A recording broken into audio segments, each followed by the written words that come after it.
Okay, this one is similar to the last two examples, but however, this one's got a different transformation, and then it's still got a dilation. So notice every time it's been doing a dilation, for sure. But our transformation's been a little bit different, okay? Our transformation as far as like translation, reflection, or rotation. Those three things make the translations happen. The dilation is the similarity part of the lesson, okay? So we're going to go ahead and graph all these.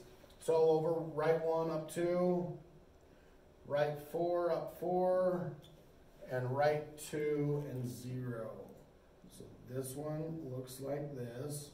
It's a good looking shape. We've got F, we've got G, and we've got H. Okay. This one wants us to reflect it over the x-axis first. So if you remember, if we're flipping over the x-axis, this is the x-axis, we're going to flip it and it's going to come down there. So what's really changing? All of the signs on the y values. So we're just going to make this really simple. We're going to do the first one in red, F asterisk, and it's going to be, if we're going to change all the signs on our y's, it's just going to be 1, -2. Then G double asterisk, or single asterisk, sorry, it's going to be 4, -4. And then H double, or I keep saying double, but it's really single.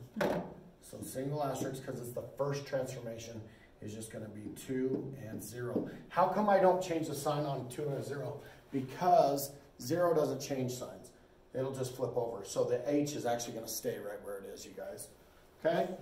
All right, so now we're going to do our dilation. Now I'm going to need my calculator help, and we're going to go F. This is the second transformation. I'm going to times everything by 1.5. So 1 times 1.5 is 1.5. That one's awesome. -2 times 1.5 should be? -3.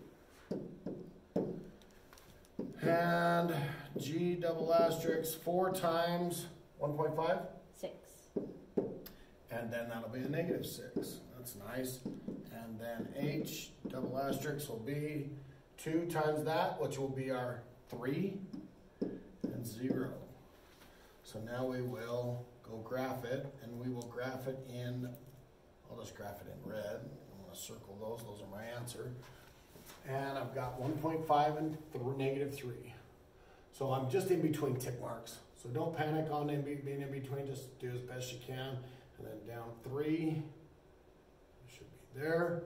Then I'm right 6, down 6. And then I am right 3 and 0.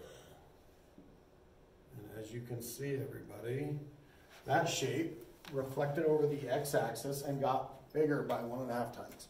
Okay? Yay. Shake and bake.